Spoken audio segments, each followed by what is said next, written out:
오늘은 60번째 하나님 유다 백성을 추적하시다 함께 나누십니다. 과거 70년대, 80년대 어린 시절을 한국에서 살았던 분들이 어린 시절 경험한 것이 하나 있습니다. 바로 메뚜기 튀김을 먹었던 기억입니다. 저도 이제 촌사람이기 때문에 논에서 이 메뚜기를 잡으면 그것을 모아서 기름에 튀겨서 간식으로 먹곤 했습니다. 고기가 귀했던 시절이기 때문에 이 메뚜기와 같은 간식은 맛도 좋았지만 이 단백질을 취할 수 있는 좋은 영양 간식이었습니다. 그렇지만 오늘 성경에 또는 역사적으로 소개되는 메뚜기는 굉장히 위험한 곤충입니다. 역사적으로 메뚜기 때에 엄청난 자연재해가 있었음을 역사는 우리에게 알립니다. 아랍 지역에 1845년부터 1915년 사이에 최소한 6번 정도의 메뚜기 때 재앙이 있었다라고 합니다. 그 기록에 의하면 메뚜기 떼가 이제 하늘에서 시야에 보이는 그 순간 그 날개짓 소리가 마치 큰 파도 소리와 같이 몰려온다라고 합니다. 그리고 갑자기 하늘이 어두워지고 그 하늘에서 쥐똥 같은 큰 그 배설물들이 마치 그 비가 오듯이 빗줄기처럼 하늘에서 쏟아졌다, 그렇게 기록에 남아 있습니다. 그리고 그 메뚜기 떼가 지나가고 나면 모든 나무의 잎사귀가 전부 사라지고 모든 나무의 껍질이 다 벗겨지고 모든 땅의 풀들이 다 사라지고 맨 땅만 드러났다라고 합니다. 그리고 짐승이고 사람이고 만약 그 메뚜기 떼에 붙잡히는 순간 해골이 될 정도로 그런 엄청난 일이 이 역사상에 일어났다는 겁니다. 오늘 하나님께서 지금 유다 이스라엘 백성들에게 심판을 말씀을 하시는데 메뚜기의 재앙의 심판이 임할 것을 말씀을 합니다. 하나님께서 성경에 보면 자연을 이용해서 재해를 우리에게 심판의 도구로 이용하시잖아요.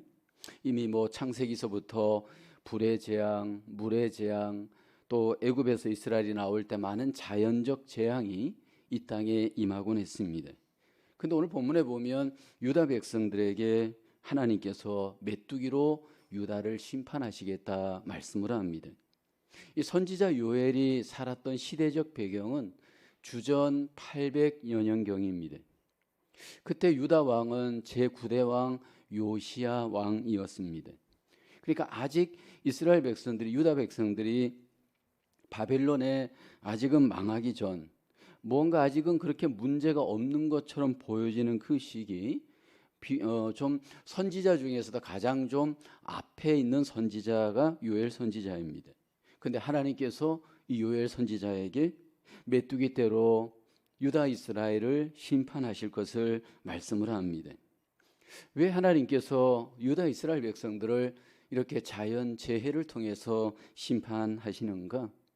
하나님께서 이 심판을 하시면서 그 목적은 부정적 목적이 있지 않습니다.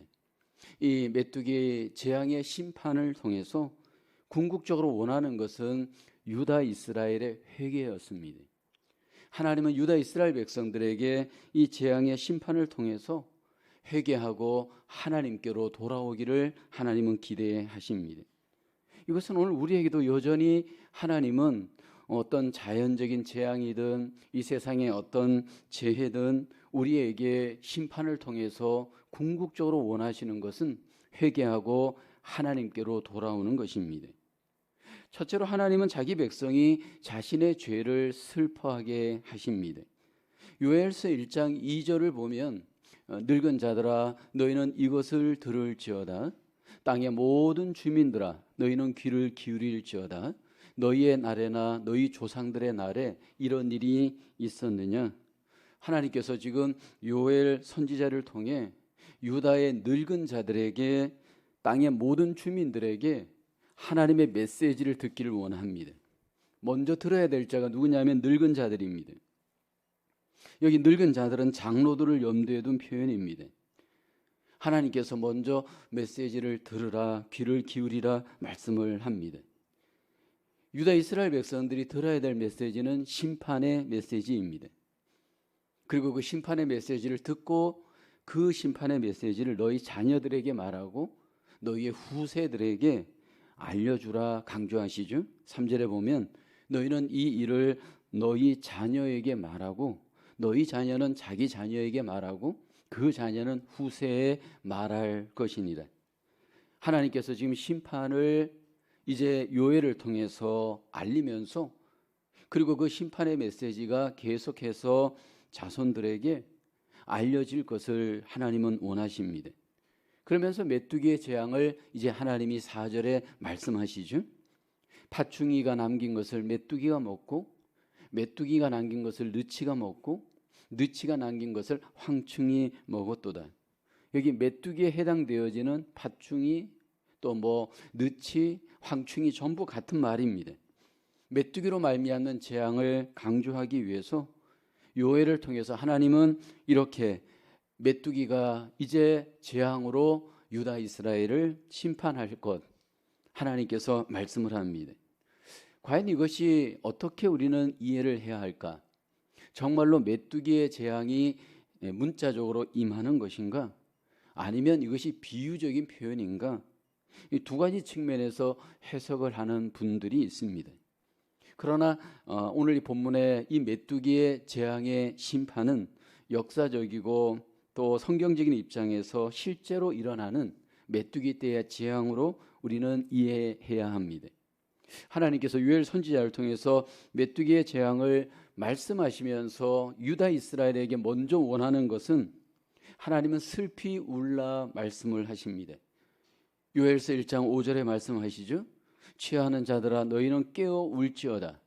포도주를 마시는 자들아 너희는 울지어다. 이는 단 포도주가 너희 입에서 끊어졌음이니. 여기 하나님께서 메뚜기의 재앙을 말씀하시면서 이제 유다 백성들에게 먼저 원하는 것은 깨어서 울지어다 말씀을 합니다.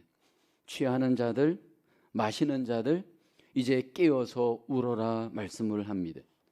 하나님께서 깨어 울라라는 이 표현 애통하라 의미입니다. 하나님께서 애통하라 말씀을 하면서 반복하여서 애통을 강조하죠. 8절에도 보면 애고감같이 할지어다 말씀을 합니다. 그리고 13절에도 보면 제사장들아 너희는 굵은 배로 동이고 슬피 울지어다. 하나님께서 메뚜기의 재앙의 현실을 너희가 정말 인식한다면 먼저 그 마음에 슬퍼할 것 강조를 하십니다. 이제 유다 이스라엘 가운데 이 위험과 이 어려움이 분명히 올 터인데 너희가 그 현실을 정말로 인식한다면 그 현실 앞에 너희가 먼저 해야 할 일 울라 말씀을 하십니다. 그러면서 유다 이스라엘 가운데 어떤 현실이 있을 것인지 그 현실적인 모든 어려움들을 하나님이 낱낱이 말씀을 합니다. 요엘서 1장 10절에 말씀하시죠. 밭이 황무하고 토지가 마르니 곡식이 떨어지며 새 포도주가 말랐고 기름이 다하였도다. 먹을 것을 하나님이 다 빼앗아 가십니다. 요엘서 1장 12절도 보십시오. 포도나무가 시들었고 모하나무가 말랐으며 석류나무와 대추나무와 사과나무와 밭의 모든 나무가 다 시들었으니 이러므로 사람의 즐거움이 말랐도다. 하나님의 성경을 통해서 우리에게 보여주는 것, 하나님의 심판의 징조, 징계의 징조 중에 하나가 땅에 있는 우리의 먹을 것들, 생명과 직결되는 것들을 하나님이 다 빼앗아 갑니다. 철저하게 흉년을 당하게 합니다. 이것은 기독교 역사도 그렇고 세상 역사도 그렇습니다. 하나님께서 심판을 이 땅을 행하실 때 현실 속에서 이렇게 모든 것들을 다 빼앗아가는 이유가 뭐냐 하면 우리에게 슬퍼하라고 말씀을 합니다. 유다 이스라엘 백성들에게 하나님은 어떻게 슬퍼해야 할지를 이제 말씀을 합니다. 영적으로 모든 유다 이스라엘 백성들이 슬퍼해야 할 것을 강조합니다. 요엘서 1장 13절에 말씀하시죠. 제사장들아 너희는 굵은 배로 동이고 슬피 울지어다. 하나님께서 그냥 슬퍼하지 말고 굵은 배로 여기 동이고 하나님 앞에 슬퍼하라 말씀을 합니다. 밤이 새도록 너희가 이제 누워서 울면서 슬퍼하라 말씀을 하십니다. 더 이상 하나님 앞에 먹을 것도 없고 제사도 드릴 수 없는 상황에서 제사장들과 더불어 모든 이스라엘 백성들이 하나님 앞에 슬퍼해야 합니다. 먹을 것들이 다 끊어졌고 기쁨과 즐거움이 다 사라지고 이제 하나님이 그 성전에서 유다 이스라엘 백성들이 해야 할 것은 하나님 앞에 슬퍼하는 일입니다. 창고도 비었고 모든 씨가 사라지고 모든 소와 양과 같은 가축들이 다 사라지게 됩니다. 하나님의 재앙이 우리에게 임할 때 우리에게 갖고 있는 것들이 순식간에 다 사라질 겁니다. 우리에게 있는 모든 것들의 기쁨들이 순식간에 소멸되어질 겁니다. 왜 이렇게 유다 가운데 이런 기근이 찾아오게 되었을까요? 외적으로는 메뚜기 떼의 재앙입니다. 그러나 궁극적으로는 죄에 대한 하나님의 심판입니다. 하나님께서는 유다 이스라엘 백성들이 이 기근을 보고 자신들의 죄를 보기를 원하십니다. 그리고 그 죄를 보고 슬퍼하고 그리고 하나님 앞에 그 죄의 문제로부터 돌아오기를 하나님은 기대하십니다. 여러분, 죄는 우리에게서 기쁨을 빼앗아 갑니다. 죄는 우리에게서 모든 즐거움을 다 빼앗아 갑니다. 만약 내가 죄 가운데 있다면 내 삶은 황무한 삶이 될 겁니다. 내가 만약 죄를 버리지 않고 그 죄 가운데 계속해서 끈질기게 내 삶을 죄에 놓아준다면 내 삶은 금방 흉년이 찾아오게 될 겁니다. 죄를 버리지 않을 때 하나님은 반드시 자기 백성들을 징계하십니다. 구약에서 하나님이 반복하여서 보여주는 것이 자기 백성들이 만약 죄를 버리지 않을 때는 자연재해이든 하나님의 어떤 방법이든 동원하셔서 하나님이 그를 징계하십니다. 신약에서도 그 징계에 대해서는 분명히 우리에게 강조하죠. 히브리서 12장 6절에 말씀합니다. 주께서 그 사랑하시는 자를 징계하시고 그가 받아들이시는 이들마다 채찍질 하심이라 하였으니 하나님께서 징계를 분명히 하시는 이유가 있습니다. 히브리서 12장 11절에 이렇게 말씀하시죠. 무릇 징계가 당신은 즐거워 보이지 않고 슬퍼 보이나 후에 그로 말미암아 연단받은 자들은 의와 평강의 열매를 맺느니라. 징계를 통해서 하나님은 우리가 연단받기를 기뻐하십니다. 하나님은 우리의 아버지 되십니다. 그 아버지 되신 하나님께 죄를 짓는 것은 하나님을 내가 공개적으로 인격적으로 모독하는 겁니다. 하나님은 우리에게서 영광을 받길 원하는데 만약 우리가 하나님 앞에 죄를 짓게 되어지면 하나님은 얼마나 슬퍼하시고 그리고 우리에 대해서 하나님이 인내하시지만 그 인내가 하나님의 인내도 한계가 있습니다. 때가 있습니다.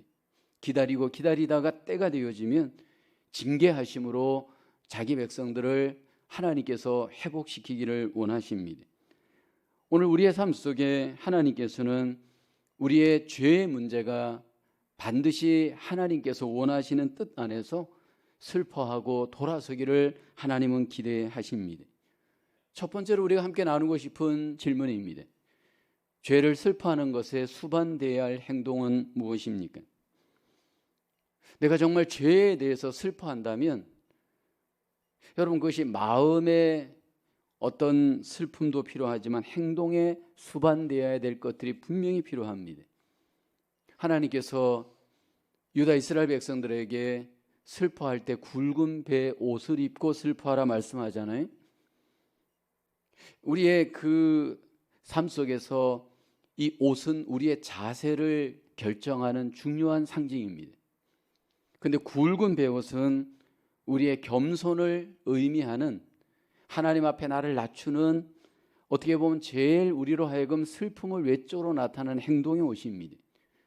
하나님 앞에 정말 죄를 슬퍼한다면 우리는 겸손의 분명한 행동을 갖고 하나님 앞에 죄로부터 돌아서는 그러한 결단이 우리에게 있어야 할 줄로 믿습니다.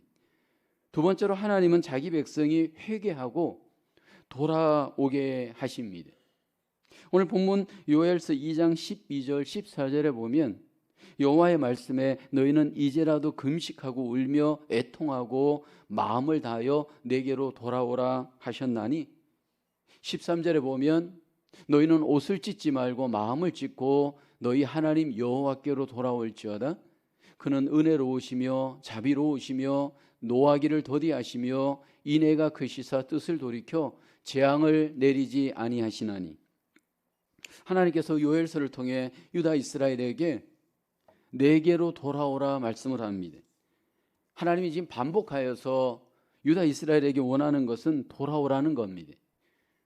메뚜기 떼의 재앙을 통해서 하나님이 이스라엘에게 원하는 것은 하나님께로 돌아오라는 겁니다. 어떻게 돌아와야 되느냐 하면 옷을 찢지 말고 마음을 찢고 돌아오라 말씀을 합니다. 하나님께서 진정한 회개를 유다 이스라엘에게 원하십니다. 여기 하나님이 원하시는 이 회개는 과연 어떤 것일까요? 종종 우리는 회개를 그만두면 그만이다 생각합니다. 예를 들어서 내가 우상 숭배를 하든지 간음을 하든지 아니면 내가 도둑질을 하든지 그 삶을 멈추면 나는 회개했다 생각을 합니다. 근데 회개란 단순히 죄를 멈추는 행위가 아니고 하나님께로 돌아오는 행위를 하나님은 원합니다. 하나님께서 예수님을 우리에게 보내시고 이 땅에 하나님의 나라를 우리에게 허락하시면서 그 하나님의 나라를 경험할 수 있는 우선적인 하나님의 뜻이 회개입니다. 마태복음 4장 17절에 주님이 얘기하시죠. 이때부터 예수께서 비로소 전파하여 이르시되 회개하라 천국이 가까이 왔느니라 하시더라. 이 땅에 오셨던 예수님도 우리에게 먼저 원하는 것은 회개였습니다. 그리고 정말로 회개했느냐? 회개에 합당한 열매를 우리에게 맺어야 할 것을 말씀을 합니다.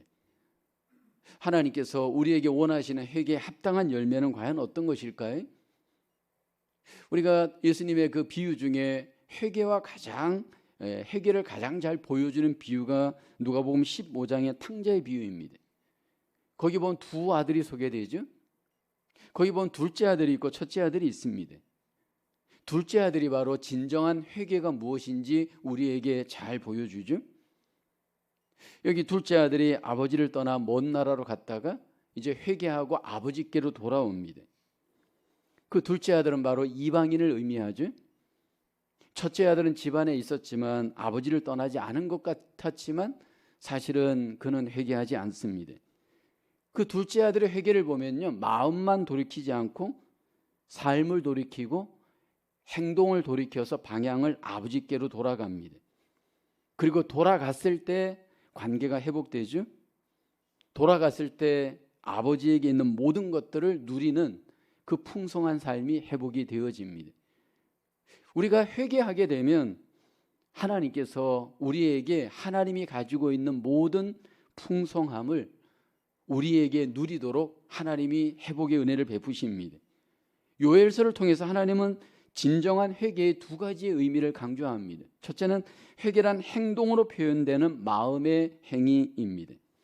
요엘서 2장 12절에 보면 마음을 다하여 내게로 돌아오라.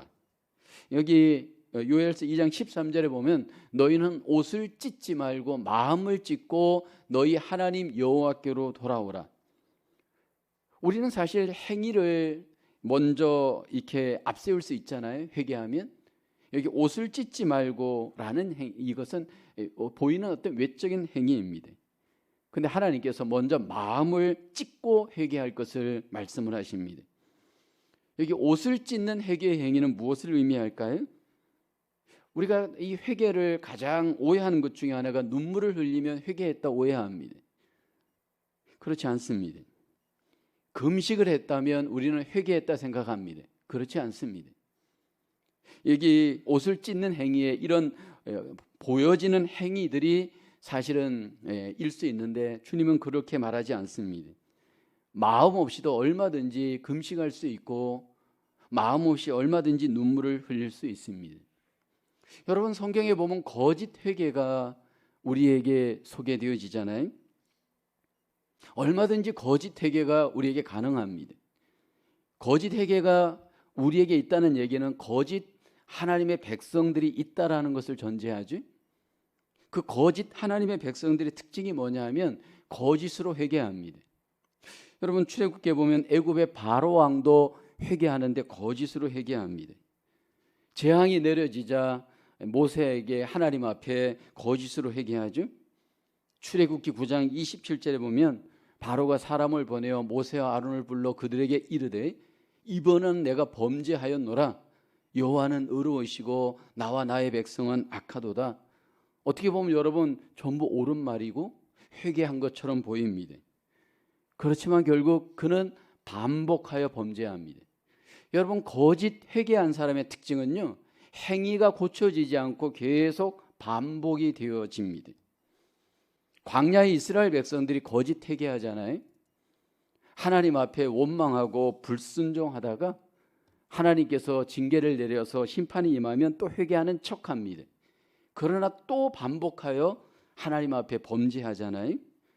그러니까 내 삶 속에 어떤 행위가 동일한 행위가 반복된다면 이것은 거짓 회개입니다. 다윗을 쫓았던 사울도 회개했잖아요. 그러나 거짓 회개를 합니다. 다윗을 안심시키려고 거짓으로 회개하죠. 그리고 그 행위는 계속 반복되어집니다. 여러분 이게 거짓 회개는 그냥 후회하는 겁니다. 잠깐. 근데 이 거짓으로 회개하는 사람은 왜 거짓 회개를 하냐면 자기 합리화를 합니다. 자기 변명을 하는 겁니다. 정말로 이 사람이 참된 회개를 했다면 그 회개는 반드시 행동의 변화가 수반됩니다. 과거의 죄악된 습관을 반드시 끊습니다. 그리고 누군가에게 정말로 회개했다면 가서 진정으로 용서를 구합니다. 그리고 이전과 다른 삶을 분명히 살아내 드립니다. 이것이 진정으로 회개한 자의 특징입니다. 회개에 합당한 열매가 반드시 행동을 통해 나타나도록 하나님이 일하십니다. 하나님께서 지금 요엘서를 통해 유다 이스라엘에게 옷을 찢지 말고 마음을 찢고 진정으로 회개하기를 하나님이 말씀하십니다. 두 번째로 요엘서에서 말하는 회개는 은혜롭고 긍휼이 많으신 하나님이 받으십니다. 하나님께서 이렇게 회개를 말씀을 하면서 요엘서 2장 13절 하반절에 보면 그는 은혜로우시며 자비로우시며 노하기를 더디하시며 인애가 크시사 뜻을 돌이켜 재앙을 내리지 아니하신다. 우리가 세상에서는 자기의 잘못을 인정하고 겸손하게 다가가면 사실 위험이 뒤따를 수 있습니다. 왜냐하면 그렇게 인정하고 가면 오히려 더 비웃고 무시할 수도 있습니다. 그래서 용서를 구하려 하다가도 내가 약하게 보일까 봐, 저 사람들에게 더 죄를 추궁당할까 봐 인정을 안 하고 빡빡 세우면서 교만하게 행하는 경우가 많잖아요. 근데 하나님은 그렇지가 않습니다. 요엘서를 통해서 회개하고 돌아갈 때 하나님의 분명한 회개의 결과가 무엇인지를 하나님이 말씀을 합니다. 회개하는 자에게 하나님의 하나님 되심을 나타내십니다. 하나님께서 유다 이스라엘에게 하나님께서 추적하시면서 이스라엘이 회개하고 하나님께 돌아오기를 기대하십니다. 그리고 회개하고 돌아오면 하나님께서 예비한 놀라우신 용서, 회복이 있을 것을 말씀을 합니다. 이것은 지금 우리에게도 똑같이 적용됩니다. 하나님이 유다 이스라엘을 추적하시듯이 나의 삶을 지금 추적하고 계십니다. 특별히 나의 죄의 문제를 하나님께서 추적하고 계십니다. 그리고 하나님께서 이 시간도 우리에게 원하는 것은 그 죄로부터 빨리 하나님께로 돌아오기를 우리에게 원하십니다. 돌아올 때 하나님께서 우리에게 은혜와 용서를 허락하십니다. 그리고 하나님으로 말미암는 회복의 은혜를 우리에게 하나님께서 베풀어 주시는 줄로 믿습니다. 두 번째로 나누고 싶은 퀘스천입니다. 왜 회개에는 마음과 행동이 모두 수반되어야 할까요? 우리가 하나님 앞에 회개할 때 마음의 회개, 행동의 회개가 다 필요한 이유는 하나님께서 우리를 영혼과 육체로 지으셨습니다. 그리고 그 영혼과 육체로 하나님께로 돌아갈 때 결국 하나님께 영광을 돌릴 수 있고 그 하나님의 놀라우신 뜻을 이룰 수가 있습니다. 우리의 삶 속에 하나님 앞에 우리가 마음을 찢고 우리의 행동이 하나님께로 돌아가는 이 회개의 은혜가 회복의 은혜로 경험되는 저와 여러분 되어지기를 주님의 이름으로 축복합니다. 세 번째로 하나님은 자기 백성을 성령으로 회복시킬 것을 약속하십니다. 오늘 본문 요엘서 2장 18절에 말씀하죠. 그때 여호와께서 자기의 땅을 극진히 사랑하시어 그의 백성을 불쌍히 여기실 것이라. 하나님께서 이제 요엘서를 통해서 유다 이스라엘의 땅의 회복을 약속하십니다. 하나님께서 심판을 말씀하시고 난 뒤에 회개하고 난 뒤에 땅의 회복을 약속을 하십니다. 하나님께서 이제 유다 이스라엘이 땅을 회복하게 되어지면서 곡식이 회복되고 새 포도주와 기름을 그 땅에 주실 것을 약속을 하십니다. 군대를 내어 쫓으시고 시온의 자녀들이 그 땅을 차지하고 밀이 가득하고 새 포도주가 가득한 그 풍성함을 하나님께서 유다 이스라엘에게 허용하십니다. 여러분, 성경을 보게 되면 하나님께서 아브라함에게도 그렇고 자기 백성들에게 땅을 약속하잖아요. 온유한 자가 땅을 차지한다 말씀을 하잖아요. 물론 궁극적으로는 우린 천국에 어떤 영토를 얻게 되는 거지만 이 땅에서 하나님의 통치가 이루어지는 그 어떤 땅을 자기 백성들에게 하나님이 허용을 하십니다. 요엘서를 통해서 하나님은 유다 이스라엘이 이제 땅을 회복하여 하나님의 통치의 복을 누릴 것을 말씀을 합니다. 유다 이스라엘이 결국 나중에 바벨론에서 회복되어져 시온에 돌아오죠. 그리고 그 시온에서 하나님이 주시는 회복의 은혜를 땅에서 누리게 됩니다. 그리고 한 걸음 더 나아가 영적 회복을 약속하시죠. 요엘서 2장 28, 29절에 보면 그 후에 내가 내 영을 만민에게 부어주리니 너희 자녀들이 장래일을 말할 것이며 너희 늙은이는 꿈을 꾸며 너희 젊은이는 이상을 볼 것이며 그때 내가 또 내 영을 남종과 여종에게 부어줄 것이며 말씀을 합니다. 성령에 대한 약속을 하나님께서 예언하십니다. 구약에 이미 하나님의 성령이 이스라엘 가운데 임하였고 하나님이 보내신 이 성령이 역사하였습니다. 이미 성령은 창세기 1장부터 활동하였습니다. 창세기 1장 1절에 보면 태초에 하나님이 천지를 창조하시니라 이렇게 말씀하죠. 여기 하나님은 성부, 성자, 성령 하나님이십니다. 그 하나님이 성부 하나님, 성자 하나님, 성령 하나님이 태초에 천지 만물을 창조하실 때 이미 활동하셨습니다. 창세기 1장 2절에 보면 하나님의 영은 수면 위에 운행하셨다 말씀을 합니다. 이미 창조 행위에 하나님의 영이 개입하였고 하나님의 영이 창조 행위에 놀라운 주체 역할을 했습니다. 그리고 그 영들은 또 사람에게 임하기도 했습니다. 대표적으로 우리가 잘 아는 사사시대 때 삼손과 같은 이에게 하나님의 영이 임하였습니다. 다윗과 같은 이에게 하나님의 영이 임하였습니다. 또 하나님의 선지자들에게 하나님의 영이 임하였습니다. 근데 여러분, 구약 시대에 하나님께서 분명히 성령으로 말미암아 창조하셨고 말씀하셨고 활동하셨지만 하나님의 그 성령이 제한적으로 일하였습니다. 하나님의 영이 임하기도 하였지만 구약 시대에는 범죄하고 불순종하면 떠나갔습니다. 범죄했던 삼손에게 하나님의 영이 떠나갔잖아요. 근데 여러분, 이 요엘 선지자를 통해 하나님이 이제 성령님이 우리에게 임함으로 새로운 성령의 시대가 열릴 것을 약속을 하십니다. 구약에는 제한적으로 임하였고 제한적인 사람에게 임했지만 이제 성령께서 만민에게 임하게 되어집니다. 그래서 하나님이 보내신 성령이 자녀들에게도 늙은이에게도 남종에게도 여종에게도 부어주실 것을 하나님이 약속을 합니다. 그러니까 만민에게 이제는 제한되지 않고 이 성령님이 임하게 되어집니다. 그리고 이 성령님의 이 요엘서를 통한 약속은 사도행전 2장에 임하게 됩니다.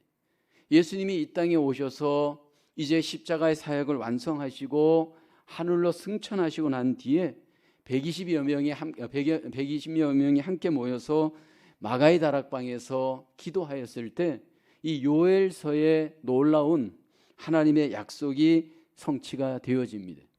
그래서 사도 베드로가 많은 사람들에게 그 일이 성령이 임한 일을 모르는 그들에게 이렇게 선포하죠. 사도행전 2장 38절에 사도행전 2장 16절에 이렇게 얘기를 합니다. 이는 곧 선지자 요엘을 통하여 말씀하신 것이 일렀으되, 이 일이 우리에게 일어난 것이 술에 취한 것이 아니고 새 술에 취하였는데 이것은 요엘을 통해 하나님이 약속하신 예언의 성취이다 말씀을 합니다. 그러면서 너희가 이 성령님을 받기를 원하느냐, 임하기를 원하느냐, 체험하기를 원하느냐, 어떻게 이 성령님을 너희가 받을 수 있는지 베드로 사도가 말씀하죠. 사도행전 2장 38절에 베드로가 이르되 너희가 회개하여 각각 예수 그리스도의 이름으로 침례를 받고 죄 사함을 받으라. 그리하면 성령의 선물을 받는다 말씀을 합니다. 요엘서를 통해 하나님은 성령을 약속하셨고 그 약속한 성령이 우리에게 예수 그리스도 안에서 회개와 더불어 우리가 믿을 때 우리의 놀라운 성령의 임재하심을 하나님 우리에게 경험하게 하시는 줄로 믿습니다. 만약 우리에게 성령님이 임하였다면 그 성령님이 임하게 하신 하나님의 목적은 무엇일까요? 정말로 이 사람이 성령님이 임했다면 성령님이 임한 사람에게 나타난 놀라운 사인이 있습니다. 여러분, 그 사인은 바로 하나님의 형상을 회복하여 하나님의 성품을 회복하게 만듭니다. 왜냐하면 하나님과 관계하기 위함입니다. 하나님의 성령이 아니고서는 우리는 하나님과 관계할 수 없습니다. 1차적으로 우리가 하나님의 형상을 회복하여 하나님과 관계하며 교제하는 은혜를 성령으로 말미암아 누리십니다. 그래서 성령님이 있는 사람들은요, 반드시 성품의 변화가 일어납니다. 하나님의 성품이 나타나서 하나님과 더불어 만나고 교제하고 하나님과 더불어 즐거워하게 됩니다. 그리고 한 걸음 더 나아가 성령님이 우리에게 임하게 된 사람은 결국 이 땅에서 복음을 증거하며 많은 사람들을 하나님께로 돌아오게 하는 하나님의 증인으로 살게 하십니다. 하나님과의 관계 회복, 하나님의 그 나라의 회복을 성령님으로 말미암아 하나님은 가능하게 하시는 줄로 믿습니다. 요엘서를 통해 하나님은 이 땅에 성령의 회복을 약속하셨고 그 요엘서의 하나님의 약속이 우리에게 이 땅에 많은 그리스도인들에게 임하여 성취되었습니다. 그러나 또 하나님께서 요엘서를 통해 한 가지 더 약속하신 것은 여호와의 날이 올 것을 하나님이 예언하시죠. 요엘서 3장 14절의 말씀을 합니다. 사람이 많음이여 심판의 골짜기에 사람이 많음이여 심판의 골짜기에 여호와의 날이 가까움이로다. 하나님께서 심판하실 것을 약속을 하십니다. 성령님을 보내어서 성령님의 놀라우신 회복의 은혜도 있지만 여호와의 날, 심판의 날이 이 땅에 있을 것도 하나님이 말씀을 하십니다. 왜 하나님께서 이 땅을 심판하실까? 요엘서 3장 21절에 그 이유를 이렇게 말씀하시죠. 내가 전에는 그들의 피 흘림 당한 것을 갚아주지 아니하였거니와 이제는 갚아주리니 이는 여호와께서 시온에 거하심이니라. 하나님 자기 백성들의 그 피 흘림을 하나님께서 신원하여 주시고 갚아주기 위해서 이 땅의 심판을 통하여서 하나님의 놀라우신 보복과 진노가 임할 것을 말씀을 하십니다. 하나님께서 유다 이스라엘 백성들을 추적하시는 것을 보면 놀랍습니다. 지난 시간에 우리가 니네를 추적하시는 하나님, 이번에는 유다를 추적하시는 하나님을 보았습니다. 근데 여러분, 그 성경에 유다를 추적하시고 니느웨를 추적하신 하나님이 나를 추적하고 계십니다. 우리 한 사람 한 사람을 추적하고 계십니다. 하나님이 우리를 추적하실 때 기다리면서 우리를 추적하십니다. 하나님 우리에 대해서 충분히 기다려 주십니다. 근데 우리가 오해하지 말아야 될 것은 하나님의 기다림도 때가 있습니다. 하나님의 때까지 하나님이 기다리십니다. 그때까지 만약 우리가 하나님 앞에 눈물을 흘리고 회개하고 돌아오지 않을 때 하나님은 심판으로 우리를 다루어 가십니다.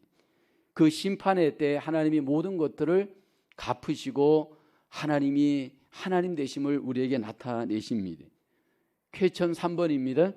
주변 사람들에게 하나님의 심판을 알릴 수 있는 구체적인 방법에는 어떤 것들이 있을까요? 성경을 통해서 하나님이 우리에게 심판을 하실 때, 또 지금 우리 가운데 심판을 하실 때 보여주는 것을 통해서 하나님이 우리에게 심판하시잖아요. 그 보여주는 가장 중요한 것이 메뚜기 떼와 같이 자연재해입니다. 지진이나 홍수나 해일이나 태풍이나 눈이나 비와 같은 것들은 하나님이 우리를 사랑하시는 증거이기도 하지만 때로 이것들은 우리를 심판하는 하나님의 구체적인 도구가 되기도 합니다. 이 시대를 살아가면서 우리의 삶 속에 일어나는 모든 이 일들을 우리가 좀 더 영적인 관점에서 바라보며 하나님 앞에 적용하기를 원합니다. 결론입니다. 여호와의 날을 우리는 분명히 맞이할 겁니다. 그 여호와의 날이 유다 이스라엘 백성들에게 있어서 이제 하나님은 심판보다는 회개하고 하나님께 돌아오기를 원하는 날이었습니다. 오늘 우리에게 있어서도 성령으로 말미암아 하나님은 우리가 회복되어져 하나님 앞에 회개하는 삶을 살 수 있도록 은혜를 베풀어 주었습니다. 그리고 이제 심판의 메시지 우리에게 주시고 이 땅에 있는 사람들에게 하나님께로 돌아오도록 그들을 잘 권고하고 인도하는 사명도 우리에게 주셨습니다. 이제 오늘 우리가 받은 그 회복의 은혜를 누리면서 하나님 앞에 섰을 때 하나님 앞에 저와 여러분들이 하나님의 놀라우신 은혜와 자비를 더 풍성히 경험할 수 있는 우리의 삶으로 하나님 앞에 드려지길 원합니다. 하나님의 귀한 은혜와 사랑으로 구원받은 자로서 우리의 남은 생애가 심판 앞에 풍성함과 은혜로 설 수 있는 저와 여러분의 삶으로 승리할 수 있기를 주님의 이름으로 축원합니다. 이 시간 우리 함께 잠깐 합심하여서 기도하길 원합니다. 하나님께서 우리에게 애통할 것을 말씀하시고 회개할 것을 말씀하시고 우리에게 성령으로 살 것을 분명히 말씀하시고 우리에게 회복의 은혜를 주시길 원합니다. 은혜와 자비와 긍휼이 풍성하신 하나님께 하나님 앞에 우리의 마음의 삶에 회개할 것들이 있다면 이 시간 우리가 시인하고 하나님 앞에 회개하며 잠깐 결단했으면 좋겠습니다. 다 함께 30초 정도 회개의 기도 하나님 앞에 드리며 하나님께로 돌아가는 저와 여러분 되기를 원합니다. 기도하겠습니다. 오 하나님 아버지, 또 이 시간에도 함께 요엘서를 통해서 하나님께서 우리에게 원하시는 뜻을 함께 받고 함께 믿고 함께 이 시간 적용하길 원합니다. 하나님, 우리가 옷을 찢지 않고 마음을 찢고 하나님 앞에 슬퍼하며 회개하라고 하신 주님의 말씀에 이 시간 함께 하나님 앞에 아버지여 우리가 적용하길 원합니다. 오 하나님, 우리를 도와주셔서 하나님 앞에 우리의 삶을 돌아보게 하시고 아버지의 우리의 모든 삶이 하나님께로 돌아갈 수 있는 저희들 되게 하여 주시옵소서. 아버지 하나님, 이 시대를 바라보면서 다시 한번 우리가 회개에 합당한 열매를 맺으며 오직 성령으로 살아가는 하나님의 귀한 백성으로 우리 모두가 승리할 수 있도록 오 하나님, 우리를 도와주시옵소서. 은혜 베풀어 주시옵소서. 은혜가 풍성하신 하나님, 우리에게 성령님을 보내주셔서 하나님과 관계하며 주의 복음을 전하며 하나님의 자녀로 살 수 있는 은혜를 주심을 감사합니다. 아버지 하나님, 우리가 매일매일 이 땅에서 삶을 살아가면서 하나님께로 돌아가는 삶, 하나님이 기뻐하시는 믿음의 은혜의 삶을 살기를 소원하오니 하나님, 우리를 인도하셔서 날마다 회개에 합당한 삶으로 하나님께 영광되게 하여 주시옵소서. 이 한 주간도 살아갈 때 하나님, 우리가 이 세상에 일어나는 모든 일들을 다시 한번 영적인 관점으로 하나님의 관점으로 바라볼 수 있도록 도와주옵시고 하나님을 두려워하며 하나님 앞에 합당한 삶으로 영광 돌리는 주의 백성 되게 하여 주시옵소서. 이 땅을 용서하여 주시고 이 땅을 긍휼히 여겨 주시고 하나님 앞에 모든 자들이 아버지를 인정하고 회개하고 돌아오는 놀라운 은혜가 더욱더 가득할 수 있도록 하나님 은혜 베풀어 주시옵소서. 오늘도 우리와 함께해 주심을 감사하옵고 예수님의 이름으로 기도하옵나이다. 아멘.